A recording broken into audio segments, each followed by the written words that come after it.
My name is Teresa, and in 1993 I was diagnosed with cervical cancer. I would say now I could see some symptoms. I had what I would say back then that I had no symptoms. 36 hours after I was diagnosed, I had a 10-hour surgery because the cancer had already passed to my lymph nodes. I had a major portion of my lymph nodes removed. I was told at that time that swelling might be a factor in my lower extremities. It showed up in one of my legs as early as 3 months after the surgery. That's 20 years ago, and in those first 5 years after the surgery, I was able to function, get the fluid out of my legs by a good night's sleep. Some heavy outside work really made that lymphedema go in overdrive. I went from a 13-inch calf to a 24-inch calf due to the fact that the lymphedema and the swelling got so bad that I had no way of getting rid of it. It took me another 18 months to get some kind of physical therapy. When that physical therapy started to actually get the amount of fluid out of my leg, it actually went into my, my pelvic area, which only then spread the lymphedema. So in those number of years, what regularly occurred were leg infections. And the answer with the Western doctors that I had at that time was the oncologists and the infectious disease doctors was simply to apply antibiotics. It took more and more antibiotics to control the infections, and as I took more antibiotics, I didn't know what those other symptoms that were happening, but my digestion became just non-existent. So then I started on a course of Prilosec, and as the antibiotics got to be every 8 hours at 1,000 milligrams, I was taking the maximum amount of antibiotics. Not once over those years did probiotics come up. So I was taking antibiotics without any other support to counteract those effects. It got so bad that in 2006, I basically woke up and only had a torso. I couldn't feel my arms and my legs, went to ER, and they couldn't find anything wrong. Started again with the tests, couldn't find anything. Blood tests were, one doctor said I'd give you a B on the blood tests. So while they couldn't find anything, I just kept getting worse, and they didn't disagree that I was bad, but they couldn't find a reason. I was actually released from an oncologist in the care saying he couldn't do anything more for me. Was sent to what I was told was a naturopath, and I didn't know at the time that that's what he did to actually send his clients there for death counseling, and I didn't know until I got there that that's what she normally did for his clients. So death counseling? Death counseling was what she was an intuitive. She was looking at the notes. She saw who I'd been referred by, looked up to me and said, "Oh, you're a client of so-and-so, you must be here for death counseling." And I leaned into her and gave her some very close eye contact and said, "You tell me, but I'm hoping not." That was my first just small contact with naturopathic medicine. I was working at that point 7 hours a day of some kind of manual massage to try and get some kind of circulation into my legs. I had worked on my legs 7 hours one day to get the dog out for a walk. A neighbor that was a massage therapist happened to be out on a walk with her dog, looked at me and mentioned that given I'd taken all the antibiotics, possibly I had something called candidus. I didn't know what that was. A candida overgrowth. A candida overgrowth from the antibiotics. At that point, she then referred me. 3 days later, I went on June 10th of 2006. I had an appointment with my first real naturopath to really explain to me that the stomach, the acid pump reducer that I was taking, the Prilosec, all of that was adding to my problems. So that started in 2006, a way to actually get off of those medications, the antibiotic and the Prilosec, and get back to a nutritional level. I required so much detox at that point that the first naturopath mentioned to me in the months that started to pass that I actually got a gait back into my walk. I was walking very iron board-like, is that I had a very stoic-like shuffle, how I walked around. So it was the detoxing that had to take place in order for the legs to get better. There was no place for the fluid in my legs to go unless I had a better digestion and I had a better way to actually activate my kidneys and Liver. my liver, and to actually work with my digestive system. And that's where it started. And over then the course of the years, and again, fast forwarding 6 years, it has been a number of years of just getting better and better at that detoxing and understanding a diet.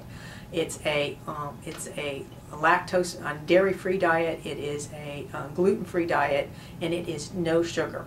It is completely going with unprepared food. The pre-prepared food, anything with preservatives in it, my body knows it. And as I was warned years ago, and I looked forward to the time that I am now, I wouldn't be able to go and eat something that had any preservatives in it. That has really brought me to this point. And as my legs have gotten worse and the lymphedema has expanded, I would say at this point from my upper hip down is where I have severe lymphedema, is that it takes more compression to control that lymphedema, but I can take the compression because the fluid has someplace to go. It was stagnant because it had no way to actually exit the body, and the toxicity of the lymph fluid in my limbs would repeatedly cause infections.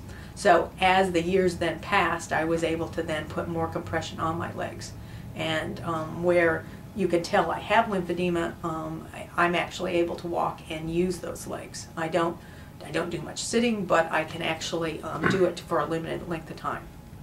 Okay, and as far as the detoxification aspect, we've explored a variety of supplements, right, and different methods of detox. Can you just speak very briefly about the role castor oil, application of castor oil has had in your detoxification, as well as supplements and teas? Just a few. I can, and I can actually give you dates. Is that I first saw Dr. Sharif on December 30th of 2006. I know on January 20th, following that appointment, I know because it was my birthday, I know where I was, and I was actually doing an errand of some sort. The person had gone into a back room to pick up a sewing machine. He was gone the 30 seconds. I went to write a check. I actually blacked out while I didn't lose consciousness to the point that I fell, but the next thing I remember, he had his hand on my hand waking me up, and that I knew something was happening in my system. I didn't know what it was. And that on January 20th, so given those 3 weeks of the supplements, were the first time where I had a bowel movement that was unbelievable, and it was the first time that I really started to purge. The detoxing really had started, so it took those 3 weeks to start, but it was so significant that I actually lost some kind of, I still had the pen in my hand, but there were like 30 seconds where I don't know, I was immobile to those 30 seconds. And was that before you had the bowel movement? And the bowel movement was then about 3 to 4 minutes later. He had enough time to actually walk me to the car, and I was someplace where I knew where I could get safely to a restroom, and it was a major purge. I'd never in my life had that. It was like a start to the supplements that you had prescribed to me in that first visit. Wow. And how did you feel afterwards? Lifted. It had a cleansing feeling. I mean, I was so used to feeling bad all the time that it was so significant that I knew something had happened. And not to be graphic, but the black tire example is that black. It was just my stool was just black. Wow. It was huge, and so that really started the process. And as that went on further and further, I then was able to tolerate more of the detoxing. Mm-hmm. The other question you had was castor oil. The castor oil. As this movement started, then we introduced castor oil into this. I remember not right away, but it was within like 6 to 8 months into this, we started castor oil. I then took the instructions you gave me and applied the castor oil, and that was significant. And the more I did it, I had to be really careful from a standpoint that I would have to plan out to be home that next day or to know how many hours. And castor oil has become such a big part. It's so efficient in what it does. First of all, it helps with my lymph fluid, but from a standpoint of the liver, it started to give the liver back elasticity. The mental image I have, 10 years ago, I actually had a liver biopsy because an MRI showed that I had a spot. They thought it was on the outside of the liver. I'm sure if you did that MRI today, that spot would be gone. Is that it has a viscosity that you just can feel that it is thick enough that the liver has to process that oil, and as it's processing it, it's as though then that oil has caught a lot of the toxins, and as it exits the body, that is really obvious. It takes it with it. Takes the toxins with it. Mm-hmm. It certainly helps with constipation. It does, but from a standpoint of when I can't get as big a lift because I'm not as toxic as I used to, but when I would have a bowel movement after castor oil, it'd be like, oh, it was like breathing full oxygen. It would be like just that breath of fresh air. You felt lighter. You felt you felt cleansed. You had a feeling of cleansing. And when you apply it onto your leg with the lymphedema. So as then I spread the use of that castor oil is that I would apply it directly onto the liver, but the oil made it so easy to actually do actual skin massage that I then just started to put it on my legs, literally from my toes to my waist, that I found that mixing with the stagnant lymph fluid, it is as though it made it slippery, and that it changes the mixture of the lymph fluid, and it moves the lymph fluid. Helps with it helps, and that now I won't go. It might be a bit messy, but I have my sheets and I have a body heating pad on the floor, and that I will do like a 3-hour massage, let it soak in, and sleep the night, and it is very effective in its cleansing abilities. Great, thank you so much. Should we? I can show what I wear from a standpoint of how I can control the compression. Compression. Let's go over there. I'm gonna remove the camcorder here. All right, so go ahead. If I had tried to wear just a portion of this compression years ago, it would be like putting this compression on marble columns. There would be nowhere for the muscles to move the fluid. I wear a number of layers because one leg is much worse than the other, and it's been a full lymphedema state for a full 20 years. I put this foam on my shin for the reason that this compression is so tight that I have to really support the bone on my legs so that it actually can wrap around the muscle and support the bone. So I actually am wearing several different layers. This has a 20 to 30 Hg compression number. This has a 40 to 50 Hg. I'm putting all of this on one leg. So the first one on this one was 20, 30? This is a 30, 40. This is then a 40, 50. They graduate up. You can see this one's thicker and heavier, and this one is not quite as thick and stretches more. They're just a heavier number. So the number indicates the weight and the height. So this one is a 40-50. This is a 30-40. And so then can I focus on that box right there? So that's the box for the 40-50 right there. I see it. Okay. And then on top of which, to actually get it out of my toes and my calf area, then I complete it with this is a men's sock, but so you put that on top of the... I need the men's sock because I need the width on the top of the sock because my leg is so large. Oh, I see. So then this one is I think this one's a 15 to 20. It is. So this one's a 15 to 20. So if you started to add all these up, I have a 15 to 20, I have a 30-40, and I have a 40-50. They don't all add up to one number, but obviously that is more compression than if I only had one piece on it. And that gives me what I need on my leg. It will still grow an inch or two in the course of the day, but that's what I actually have on to get through the day. Let me just focus on that. So right now what you have on below the knees is the compression socks you showed us. So I have these 3 layers on with that piece of foam right here supporting that bones. If I didn't do that, I couldn't handle that much compression on the leg. So is the foam in direct contact? That piece of foam is in direct contact with the skin? Right. And then you have the compression stockings over the foam. Right, and it's tucked under right onto my toes all the way up to my knee. Like that. And then this piece controls this. That makes it possible to slip this very heavy thick on top of that. on. So it's again, it's a matter of getting them on. And then this goes here. And then once, so it can't be too tight here because it has to, otherwise it would just cut the circulation off. Then I've got, these are diabetic socks that have to be this large. So this is the size of the leg that I've had the problem with for 20 years. My normal shaped leg is my right leg because I knew what to do in the beginning.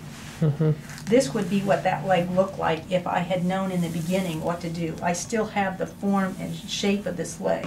And the only thing I have on this leg is this 30-40. So 30-40. I have to put all of this on this leg that I've had problems with 20 years. I've only had problems with this leg for about 12 years. With your right leg? And basically, I had a flu, and I could feel that the lymphedema had fully set in.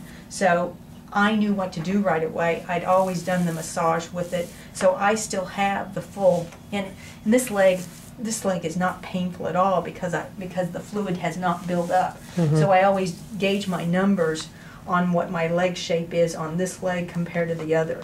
And this leg is, in this area, it is 3 to 4 inches smaller. And when it gets up into this area, it's 6 inches smaller. So again, the further up that you go, the more the tissue of the leg affects it. So then, what is that you're pulling down on it? In order to get like a girdle, is that? Yeah, in order to get the fluid up into my torso, I then actually wear 2 body shapers.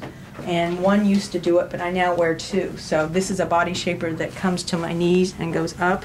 So that's the girdle right there. What do you call it, a body shaper? It's from a compression standpoint, I call it a body shaper. It would be a girdle of such, but it's an over-the-counter product that I've been able to find that it's comfortable enough to be able to wear the 8 to 10 hours a day that I have to have it on. If I don't have this on, I cannot stand. So I'm either laying flat or I'm standing. Those are the two, and the amount of time that I sat in these last few minutes is about the length of time that I can stay sitting without a problem. If I sit for longer than that, I do get a leg infection.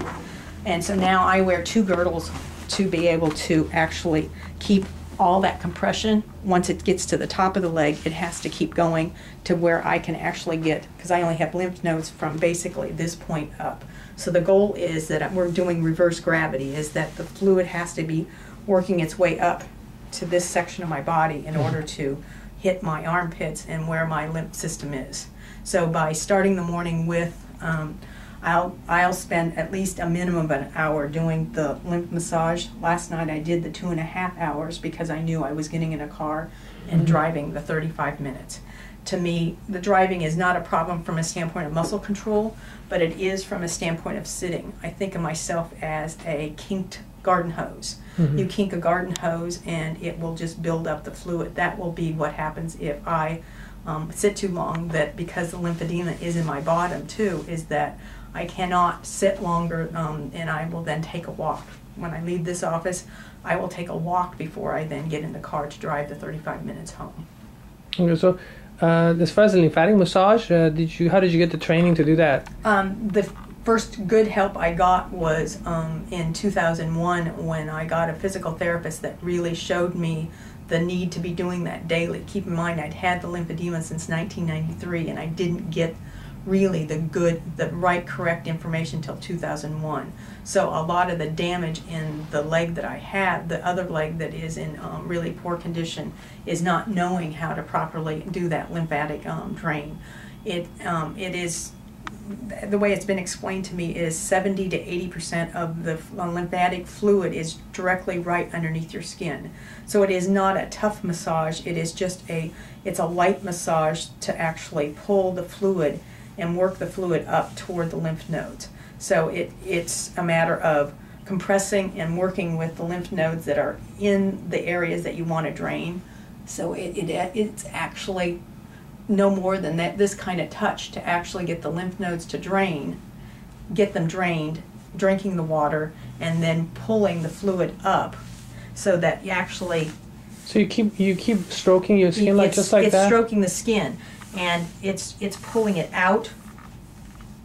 It's one half from the bottom to the side and from the top to the side. So it's actually pulling it, working it up, and then once you get to a point, it's actually draining it out of the lymph nodes that you have. So think of the lymph nodes as little strings of pearls, and as those lymph nodes become full of the fluid that you want to then drain, you pull the fluid up. You then take the brake, but then you're taking the brake to actually push the lymph nodes, and there's a large number of lymph nodes right here. The main drainage is right here, and it's actually within the collarbone. So it's actually it's a draining process to actually massage those lymph nodes.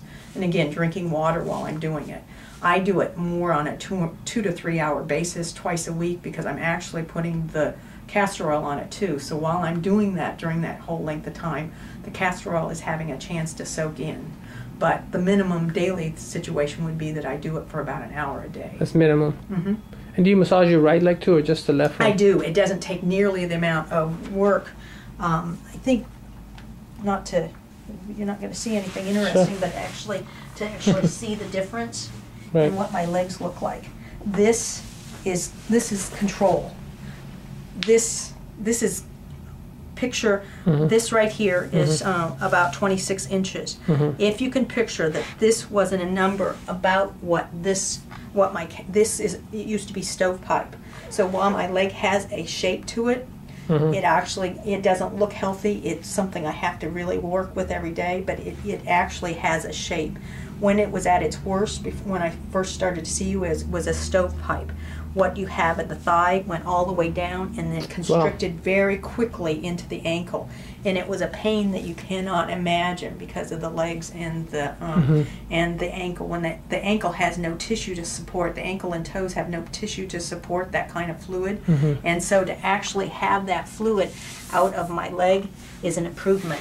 But I do it on this leg too, but this one is so much more responsive, and I'm only using this one small hose, and it actually keeps the shape of it. There's no pain in this leg as long as I do wear the hose. If I tried to go without the hose, this leg would become very painful, but because I do the lymph massage and I knew what to do in the beginning, I know now that this leg would have looked like this leg. It doesn't. And you can just see by the... Had you known how to take care of it? It was a number of years that passed.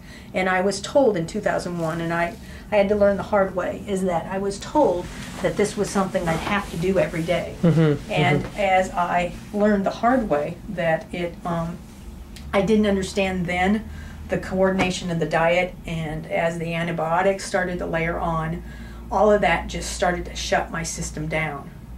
When I first came to you, I felt like my body was a torso. I could feel the torso, but my arms and legs, the routine was, in the months before I saw you in 2006, is that I would sleep 90 minutes, and then I would get up and I would walk an hour. I had to walk the hour to actually get fluid moving.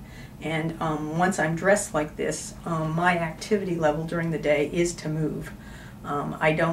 Furniture doesn't mean much to me anymore. I have a bed, and I have a standing position. So I actually, if I'm doing a task around the house, I will have 3 projects going at one time so that I can float between those 3 projects. So to keep moving. And chairs are not something that I participate with, just from a standpoint that I just need to keep the muscle constriction. So the way that my circulation is working is it is taking the constriction of the muscles and it's pushing that fluid, because I have the compression on it, and it's pushing that fluid, and it has to go somewhere.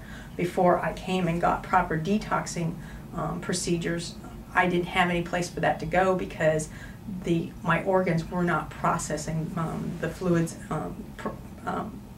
practically. It had nowhere to go. It felt like stone columns. I recently got the flu in December, and it reminded me of what it used to feel like all the time. When that flu set in, the lymph system that I have obviously responded to that flu, and my immune system was focused on the flu, and it had no time for my legs, and my legs were extremely painful for the next 4 or 5 days because I had no support. They swelled up, and once the flu really got into control and the fever subsided, then the lymph system was able to really kind of go back to working in its normal state.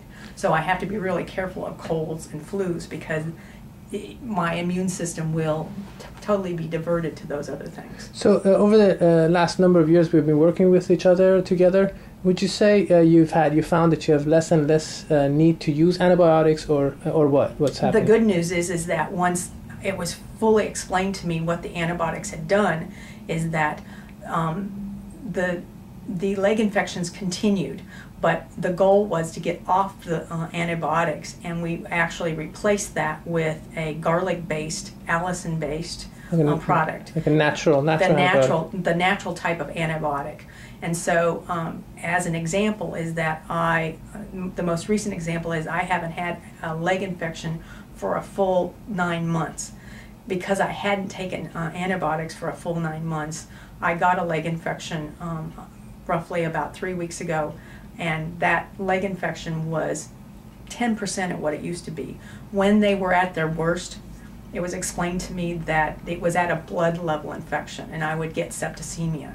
The infection that I got 3 weeks ago was one in which it looked like slight chicken pox. It was not even infected enough that red was able to connect. And it was so superficial that a 9-day course of antibiotics, and I was feeling fine, and I was back able to wear support, all this compression within 3 or 4 days.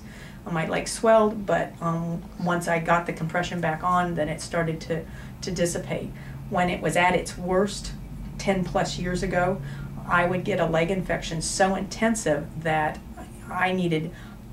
someone would have to come and get me wherever I was, because it would become so intensive that it was at a blood level. The worst one that ever, my legs would get fire red, and the blood level would start to rise. And the worst one I ever got was it got to the high waist level before I got it stopped. That it was just like a fire line. And once your skin would turn red, and it would turn red, and it would be unbelievable pain. And that it was explained to me from a vascular surgeon standpoint that the infection was at a blood level, that it was a septicemic type of reaction, because it was that deep. As the detoxing has taken place, is that I don't have as many toxins in my system for that infection to feed on, so that it is a much lighter infection. So that infection I had 3 weeks ago looked like a slight chicken pox. It started with dots. It would take off to a certain degree because it's got that fluid in my bad leg to take off on. I was down for 2 or 3 days, but then within that 3rd day I was able to put the compression back on, short lengths of time. But within then the 7 days, I was able to wear the compression 8 hours and back to my 8 to 10 hours. And that's the length of time I can handle that compression. If I keep moving and I've done all of these other steps to actually be prepared for a day, I can wear this compression 8 to 10 hours. Once it's off, then I have to lay flat to get the fluid back. So as far as where patients can obtain these stockings from, do you have any suggestions, any companies? There is, I actually have a resource that I will supply your office with. That there is a wonderful office in, there was one near Fort Lewis that she has an office, and also here in Everett, Washington. I now do it all over the phone. We know the sizes, and she actually is a trained individual, and she actually builds shoes from the leather up. She has a full cobbler office that she actually has 2 satellite offices, but I actually order these from a retailer in Everett, and these are actually German-made products. Can people Google that manufacturer? Yes, it's a Mediven is the name of the company, and it's German. Did you say? This is a German product. This Jobst is another one, Jobst, ST. Where do I see that? Mediven is the name of this company. Yeah. Jobst is another popular product, Jobst. I see. And that product never worked for me from a standpoint of comfort level as much as this product. I accidentally came across this one, and again, this one is of a company that has a lighter level, but I depend on these. I am so dependent on this particular one right now. Again, it's a men's sock. I don't care what it looks like. Is that when I take all this off at night, I then have a sleeping sock of this other sock, of the other pair of this, and I wear that all the time. I'm 24/7 on this. With the blue sock. The blue one. And what that does is that again, it may not look good, but it allows me to have full movement of my leg. I call it full movement, is that if I get too much fluid in that leg, and when it was at its worst in that column-like situation, I couldn't bend my leg and I couldn't walk properly. And that fluid has no way to getting out if I'm not walking and I'm not able to remove it. So you do take all of these off except for this Right. this one right here. And as far as exercise for walking, the other thing is that like gardening. Over the years, I used to love to do DIY projects. 10 years ago, I would take on, being able to do projects that would really allow you to plant your feet more, and whether it would be digging into planting a tree or something. I'm not good at doing that anymore because as the lymphedema has spread throughout my lower torso, is that kind of intensive type of muscular exertion you need for either digging or pulling, that really pulls the tissues where the lymphedema, and I will get an infection if I do any of that kind of work too heavily. Like gardening, mowing, I have a motorized push-behind mower, and that kind of walking. I do a lot of walking. I have a couple pets that I take care of for elderly individuals that aren't able to walk their pets. That kind of type of work, that kind of exercise is exactly what I need, because it is the constriction of the legs. I don't run anymore because I can't actually, the pounding on my knees and the pounding on my feet, I can't take. The one leg is so heavy that it's really hard to run. If this wasn't as advanced as it is, let's say... There's no limit in that. There is another resource that is right here in the area in Tukwila. It is called the Northwest Lymphedema Center. It is actually in Tukwila. This is just a copy of a video that I watched years ago that someone let me borrow. Oops, sorry. Focus on that. So, there we go. Northwest Lymphedema Center. And if both of my legs were like my right leg, there would be no limits. Is that if you've got the proper type of compression. I know that this particular group sponsored a 5K run. That there is no kinds of necessarily limits if you've actually got the right kind of compression.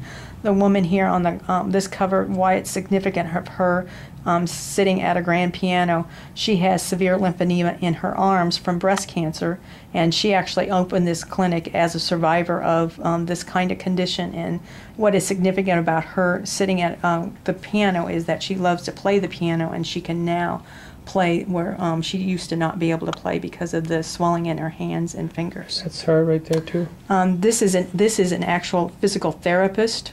Oh, okay. And this is the actual owner of that.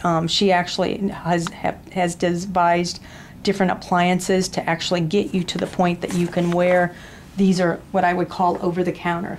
These are inexpensive compared to get to this point. I should say that in order to be able to wear something I can just order and that fits now, I actually had to actually have ones that were actually sewn for the dimensions of my legs. So initially I had, and to go one step further back, is that in order to get the fluid initially out of my leg, again in 2001, I'd gone a number of years and not had the proper help.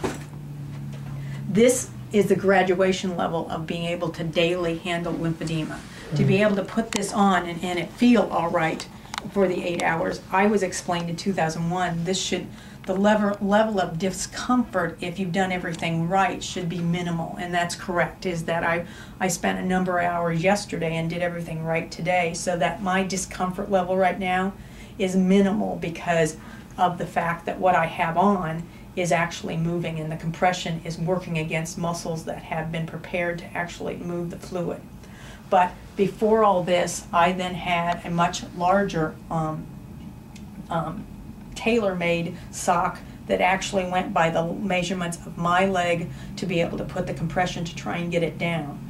That very initial step, before I could even get to that point, is that when I first started physical therapy, the very first thing they gave me was basically I would be wrapped like a mummy, is that the leg was actually wrapped from the toe to the hip in this foam, and wrapped in such a way that the foam doubled up and over. And again, and that the whole leg actually was foamed from the toe to the top of the leg. Once it was then foamed, a cotton-like ace bandage was then applied over this foam. The idea being to actually get the compression going, that my leg had so much fluid in it, is that you actually made a cast out of this foam each day. It would take about a half an hour to get it off, and another 15 minutes to wrap all these foam rolls. Over this foam then went a cotton-based ace bandage that actually you then formed a cast from your toe to your leg. I was in this foam cast for about a year to actually get the fluid, so it's not an overnight process to get the fluid to move, because the fluid's been in there for a number of years and gotten used to. It had to be a slow process to get it to move. I never had to do that at all with this leg because it never went out of control. So the longer the skin does not, the skin is not responsive to going back to the shape. I explain it like stuffing a chicken. You to roast a chicken, and you break that skin above the chicken breast to actually insert lemon, garlic, whatever kind of herbs you might be flavoring that chicken, to break that membrane that's holding the skin onto the actual meat. Once you've broken that, you can never get that back, and that's exactly what lymphedema feels like. It's the membrane that actually holds and retains the shape of the leg. That's lost out of this leg that I've had for so long, the lymphedema, and so long because I've had, when you think about it, I've had the fluid. There were years in which I didn't know the proper way to care for it. When I remember the first day I walked into that physical therapy office, and she said, "How did you know to do that?" And what I had done out of just pure need and just any way to reduce the pain is I had bought piles and piles of ace bandages, and I had figured out that if you actually ace bandaged the leg, it had some way of actually constricting it. And I had told her at the time that I said, this is the only thing I knew as to how to decrease the pain of it. And so this clinic that is in Tukwila here that you just pointed out, so did they help you make custom made? This was not a clinic that I personally used. Is that it was a clinic I learned about much later after I had graduated to this level. I was able to graduate to this level from the physical therapy that I received up in Everett, Washington. Much later, I found out this lymphedema clinic actually existed here within the Tukwila area. So what exactly did they do for you again? This clinic, this lymphedema center would take you from the step of getting you measured for the proper hose. So going from this step with a physical therapist, they would have contacts also with lymphedema centers that actually do the physical therapy. So this is an organization, a business that actually specializes in products to actually support the leg once the proper therapy has been taken place. I see. Okay. All right. And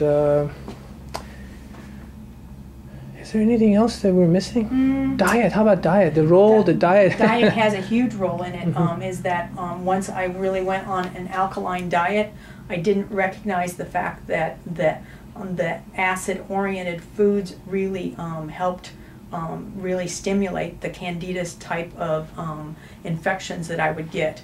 In other words, the antibiotics really destroyed the enzymes and bacterial, the good flora in my system. And as the antibiotics destroyed that, then once I would get any kind of infection, it had just a lot to eat on, because the candidus, that acid-oriented environment, flora, and the bugs in my system were just so perfect for an infection that it made any infection worse. Once I understood an alkaline-based diet and the power of the greens, and to really raise my alkaline level, it made all the difference in the world. I actually drink ion water from a water machine. I take water everywhere I go.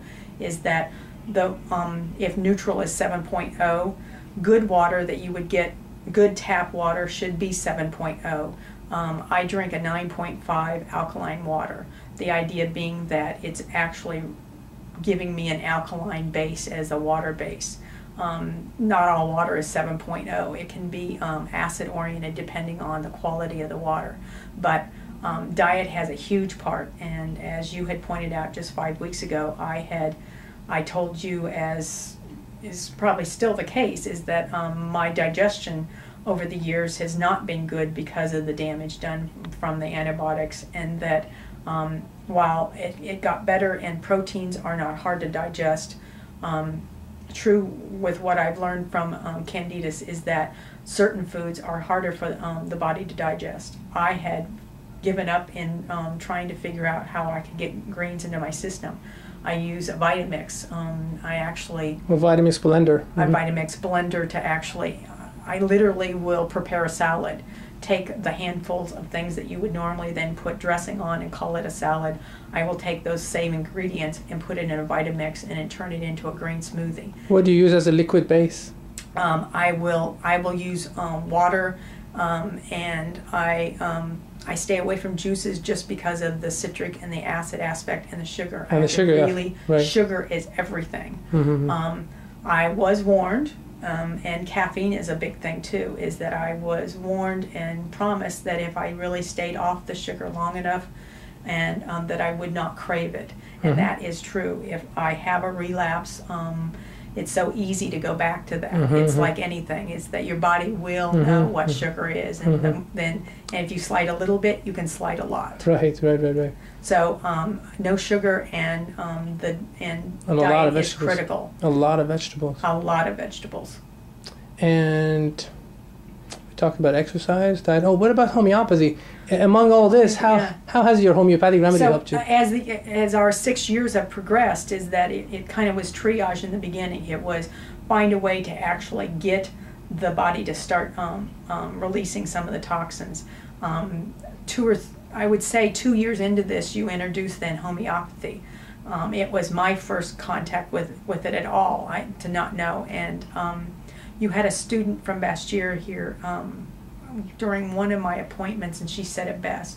She said the homeopathy does not change the course of your life or the problems in it, but having the right homeopathic remedy, you take that and it makes everything acceptable. It makes it you're able to tolerate it. Right.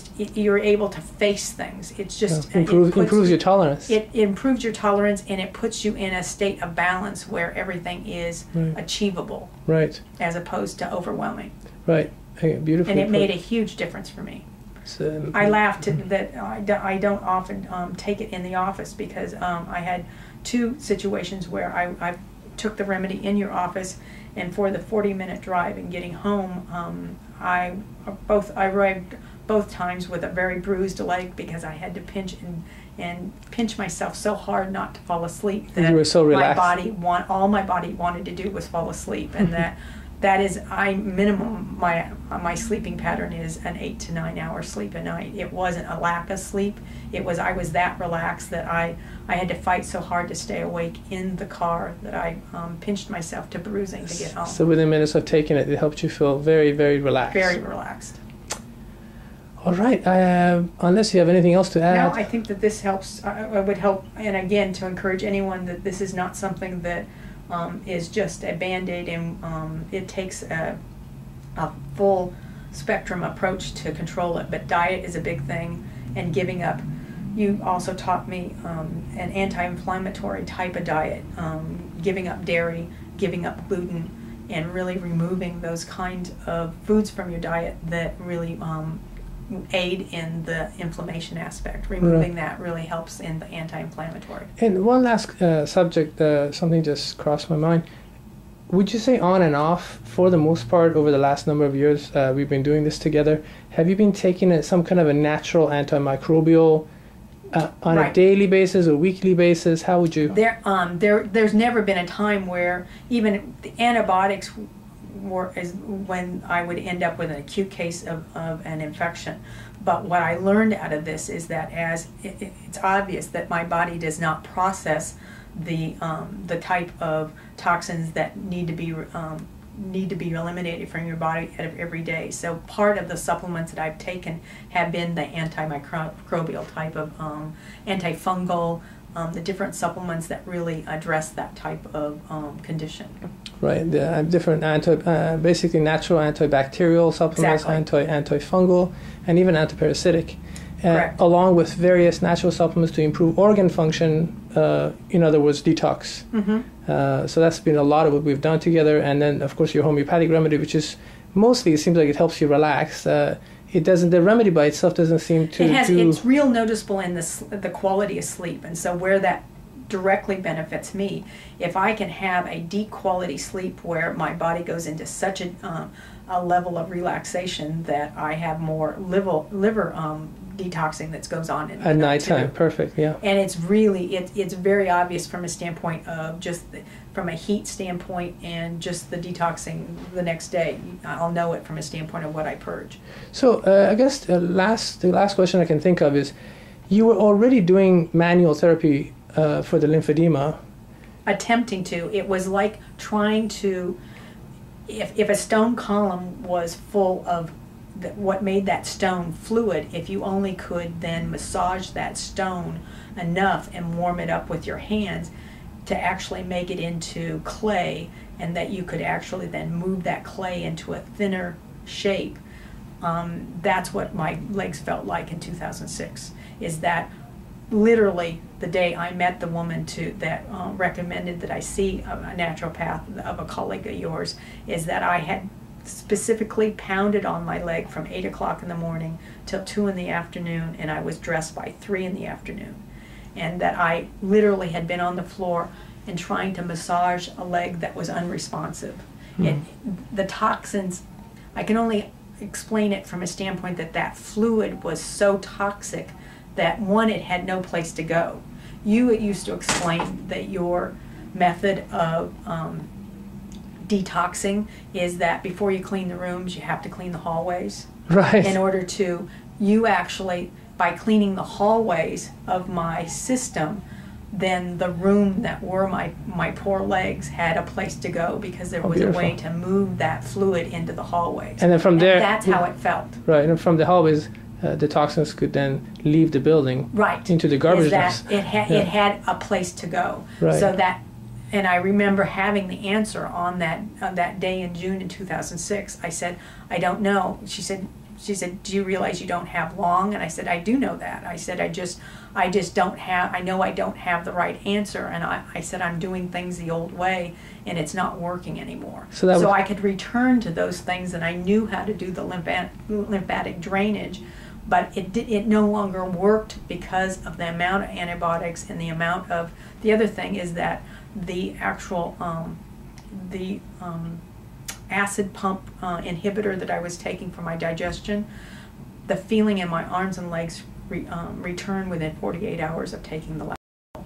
And that happened on June 10th, when I actually, it was pointed out to by your colleague that it was that they were so bad for your system because it actually shuts down those pumps that the acid pump, the proton pump inhibitors. It's not just the acid pump in your stomach. It inhibits all the acid pumps in your system, and that the actual feeling in my arms and legs came back within 48 hours of stopping to take that.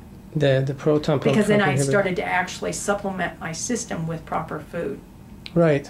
And then you could digest the food since you weren't neutralizing the acid situation. Correct. Is that once I got enzymes and I was able to actually receive things to actually break down the food, I started to eat more than just potatoes. Baked potatoes were what I was living on at that time. So prior to you basically going to naturopath, you were doing the manual therapy, but it wasn't really effective. It really had no effect because of the fact that it wasn't that I got better at what I was doing. It's that the texture of the skin and the texture of the fluid in the leg. This looks bad now, the shape of this leg, but I can say that when I press my hand on it, it has some kind of movement. Before it was so hard and so full of fluid that it had no place to go. I had no way of getting it out of the leg because of the toxicity. It's as though that the tissue was so full of toxicity that the muscles had no way to really help me with that movement. And that was a physical therapist that said you realize the end is near? The physical therapist that saw me on the dog walk, she was a very knowledgeable physical therapist, and this was just a neighbor of mine that recognized I had my dog. I was an acquaintance I had, and that I had met her once or twice in the couple of years I'd lived there. And she, I was shuffling, she was walking, and in the couple blocks we walked, and I told her of my symptoms. She then said to me, you don't have long, and I said, that's how it feels. If you were to take a tissue, either a toilet tissue or any kind of the roll that a paper towel comes on, and you look through that with your eyes, that is exactly how my focus, everything was blurry. It's as though if I looked through a frame, that's the only thing I could see. My eyes were even affected by that, is that I could see in front of me, but it was that everything else was blurry around it. And the pain level was unbelievable. And just to tolerate to get through the day was, you so hit the nail on the head when you said, you made mention a couple years later that liver toxicity can come with it some real emotional aspects. I would get up in the morning and open up the vitamin counter, the vitamin cupboard, and that was enough to give me a good cry. There was the emotional level on that was just immense. Right. Well, you've come a long ways, and you look and feel so much better. I feel a lot better, and that even if I know now too is that as I age, this is not a condition that ages well, but as I age with the condition, I know, and I thought of it on the way here in the car, is that no matter how bad the lymphedema gets, it'll never get back to the level that it was, because I'll never go back to those the antibiotic, or I'll never be without the tools that I have now to control the digestion aspect of it. God willing. That sounds good. Thank you so much for your time, Thank you. Teresa. You're welcome.